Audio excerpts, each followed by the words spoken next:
Motorcycle ভাইরা আমাদের দশারিতে কিন্তু অনেক ডিস্টার্ব হচ্ছে। আপনারা যদি মোটরসাইকেল কন্ট্রোল না করেন আমরা আইন বাহিনীকে দায়িত্ব দিব। আমাদের সিভিলের আইন প্রশাসনের অনেক লোক আছে, আপনারা মোটরসাইকেল নিজ দায়িত্বে আমাদের ভবনের সামনে মোটরসাইকেল পার্কিং করার জন্য বিনীতভাবে অনুরোধ জানাচ্ছি।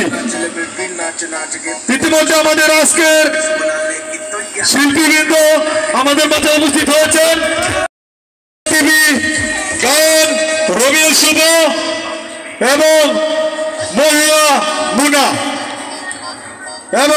মুনা আগামীকাল সবার দাওয়াত রইল মেলার তৃতীয় দিন জাঁকজমক কনসার্ট অনুভব করার জন্য।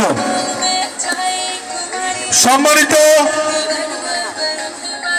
অতিথিবৃন্দ, সম্মানিত দর্শনার্থী, কিছুক্ষণের মধ্যে আমাদের সাংস্কৃতিক কনসার্ট শুরু হবে। আপনারা এদিক সেদিক ঘোরাফেরা না করে অতি সত্বর আমাদের মাঠে চলে আসুন।